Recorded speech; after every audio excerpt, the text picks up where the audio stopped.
দেখো এই প্রশ্নটা এখানে প্রশ্ন বলছে একটি রম্বসের পরিসীমা 180 সেন্টিমিটার এবং ক্ষুদ্রতম কর্ণ 54 সেন্টিমিটার এর অপর কর্ণ এবং ক্ষেত্রফল নির্ণয় করো। তাহলে সর্বপ্রথম তোমাকে আগে রম্বস সম্পর্কে জানতে হবে। রম্বস রম্বস এখানে দেখো আমি একটা চিত্র আঁকাইছি, এটা যদি আমি ধরি A B C D.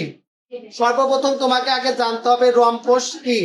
Rhombus হলো যে চতুর্ভুজের 4টি বাহু পরস্পর সমান। কয়টি বাহু পরস্পর সমান? 4টি বাহু। কথা বলো না, খালি চুপচাপ বোঝো। যে চতুর্ভুজের 4টি বাহু পরস্পর সমান তাকে কি বলতেছি আমরা? রম্বস। রম্বস। তাহলে এখানে যদি আমি এই চতুর্ভুজটা খেয়াল করি আমরা কি কি লিখতে পারি? দেখো এ বি সমান বিসি সমান সিডি সমান ডিএ। তার মানে এই 4টা বাহু, এই 4টা বাহু, রম্বসের 4টা বাহু পরস্পর কি হবে? এগুলো বাহু, এই বাহুগুলো সমান। তাহলে প্রথম নাম্বার আমি কনসেপ্ট দেখলাম যে রম্বসের 4টি বাহু পরস্পর কি হয়? সমান হয়। এখন যদি আমি এই রম্বসের 4টা বাহুতে এখানে কোণ 4টা আছে, এ কোণ, বি কোণ, সি কোণ, কোণ কোণ, ডি কোণ, আমি 4টা কোণকে এরকম ভাবে সমদ্বিখণ্ড করব। এরকম ভাবে মানে এ কোণের সাথে এখানে সি কোণ, বি কোণের সাথে এখানে কোণ কোণ, বি কোণ, এবং এই কোণ কোণদ্বয় কর্ণদ্বয় পরস্পরকে কোন বিন্দুতে ছেদ করছে? ও। আমরা এই দুইটা কর্ণ একত্রে যোগ করলাম, এ এবং সি যোগ করলাম, বি ডি যোগ করলাম, এখানে পরস্পর কোন বিন্দুতে ছেদ করলো? ও বিন্দুতে। এখানে আমি একটা জিনিস দেখতে পাচ্ছি, দেখো এখানে এসি, এসি কোন কর্ণ? বৃহত্তর কর্ণ। এসি কোন কর্ণ? বৃহত্তর কর্ণ। আর একটা কর্ণ আছে, আর একটা কর্ণ কোনটা আছে? বিডি। তাহলে বিডি এখানে কি কর্ণ? আমি দেখতে পাচ্ছি ক্ষুদ্রতর কর্ণ। বিডি কি কর্ণ? ক্ষুদ্রতর কর্ণ। আচ্ছা, এটা গেল এখান থেকে। দ্বিতীয় নাম্বার কনসেপ্ট, তোমাকে যদি রম্বসের বাহু যদি সমান হয়, রম্বসের যদি কি হয়? বাহু সমান হয়। এখান থেকে দেখো তোমাদের প্রশ্নে একটা দেওয়া আছে, রম্বসের প্রশ্নে কি দিছি?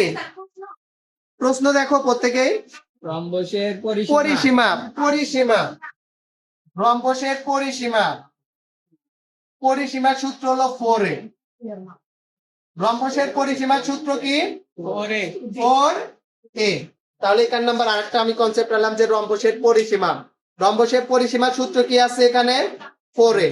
এর সাথে তোমাকে রম্বসের ক্ষেত্রফল, রম্বসের ক্ষেত্রফল বের করতে গেলে রম্বসের দুইটা কর্ণ আছে। কয়টা কর্ণ আছে? দুইটা। তাহলে আমরা এখানে আমরা যদি এটাকে ধরি বৃহত্তর কর্ণ D1 ধরি আর ক্ষুদ্রতর কর্ণ যদি D2 ধরি, তাহলে রম্বসের ক্ষেত্রফল, রম্বসের ক্ষেত্রফলের সূত্র হলো কি? হাফ গুণন কর্ণদ্বয়ের গুণনফল। হাফ গুণন কর্ণদ্বয়ের গুণনফল। তাহলে হাফ গুণন কর্ণদ্বয়ের গুণনফল, গুণনফল। এখানে যদি আমরা ধরি হাফ, প্রথম কর্ণ যদি আমরা ধরি কত? D1, দ্বিতীয় কর্ণ কত ধরবো আমরা? D2। এই দুটা গুণন দিলে তার মানে রম্বসের ক্ষেত্রফলের সূত্র আসছে হাফ D1 কত? D2। Half D1 D2।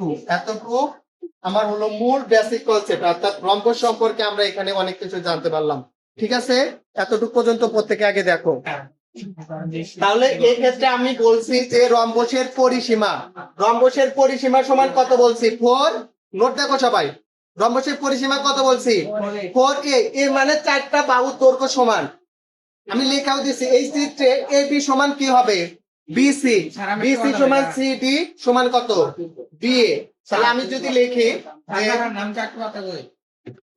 আমরা জানি, আপনি যে মুসলিম তার ভিডিও আমরা জানি রম্বসের পরিসীমা, রম্বসের পরিসীমার সূত্র কি? 4a। এ মানে এখানে আমরা AB দিব,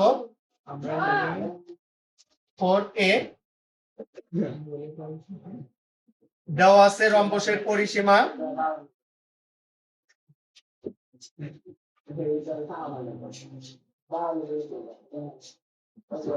পরিসীমা পরিসীমার সূত্র কত কত দেওয়া আছে? পরিসীমার মান 180।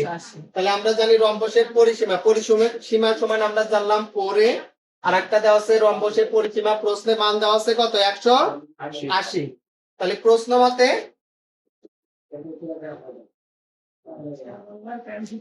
প্রশ্ন মতে 4 এর সমান 100 কত? 80। অতএব a সমান 180 ডিভাইডেড 4 ভাগ করলে, তাহলে 180 যদি আমরা 4 দিয়ে ভাগ করি কত হয় দেখো তো? 45। কত? 45। তার মানে এখানে প্রতিবাহুর দৈর্ঘ্য, রম্বসের প্রতিবাহুর দৈর্ঘ্য আসতেছে, রম্বসের প্রতিবাহুর দৈর্ঘ্য AB সমান BC সমান CD সমান DA, এই চারটার মান কত আসতেছে? 45। আচ্ছা, তার মানে এখানে মান আসলো আমার 45, একটা মান আসলো। আর দেওয়া আছে রম্বসের ক্ষুদ্রতম কর্ণ। ক্ষুদ্রতম কর্ণ এখানে কোনটা আছে? BD। ক্ষুদ্রতম কর্ণ কোনটা আছে? BD। তাহলে রম্বসের ক্ষুদ্রতম কর্ণ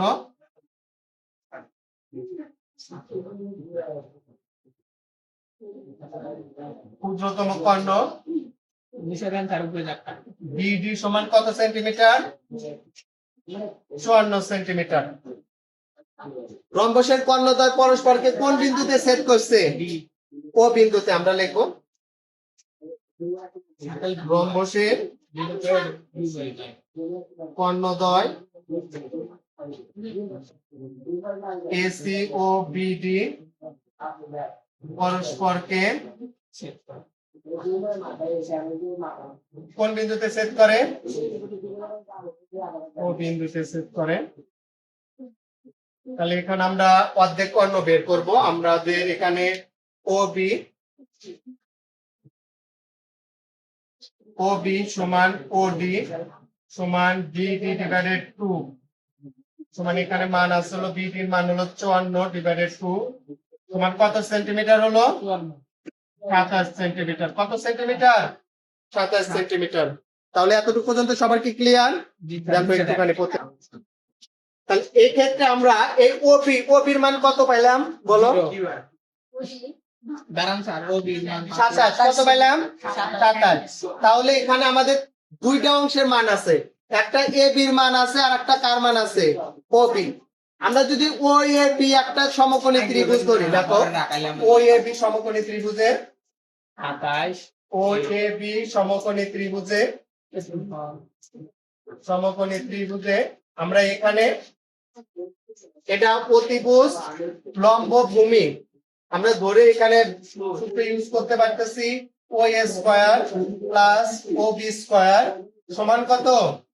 এ বি স্কয়ার। এখন আমার কিন্তু মান আছে, প্রত্যেকটা কনসেপ্টের কিন্তু আমার এখানে মান আছে, প্রত্যেকটা অংশে। ও এর মান বের করতে হবে, ঠিক রাখলাম। ও বির মান কত দেওয়া আছে? 27, তারপরে স্কয়ার। এ বির মান 45, তারপরে স্কয়ার। ও স্কয়ার সমান, এখানে 45 এর উপরে স্কয়ার করলে কত হয় দেখো একটু? 250 মতো।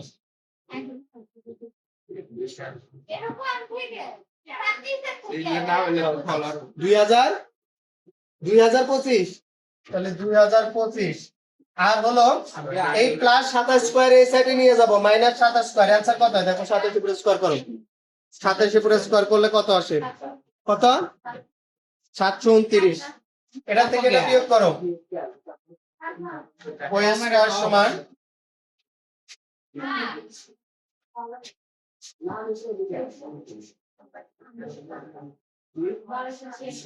1296 করো।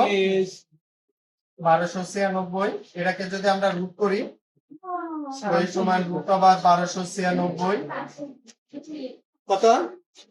36। তার মানে এই দেখো এক অংশের মান, এই ওই এর অংশের মান আমরা কত পাইলাম? 36। এটা যদি 36 হয় এটার মান কত? তাহলে আমরা সম্পূর্ণ বাহু এখানে বের করে নিব। অতএব বৃহত্তর কর্ণ এসি সমান 2 গুণন ও এ। তাহলে এখানে আমরা পাইতেছি 2 গুণন এখানে 36 দুগুণে কত? 72 সেন্টিমিটার।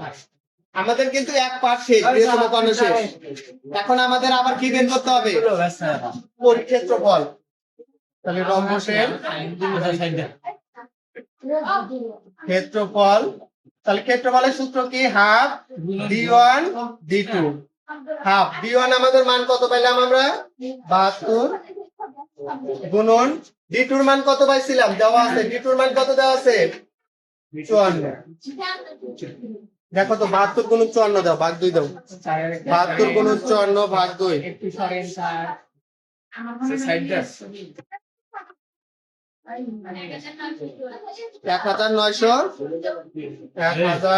1944 এত। এটাই answer। প্রত্যেকের বুঝতে কি ক্লিয়ার? স্যার ফুল বুঝে গেছি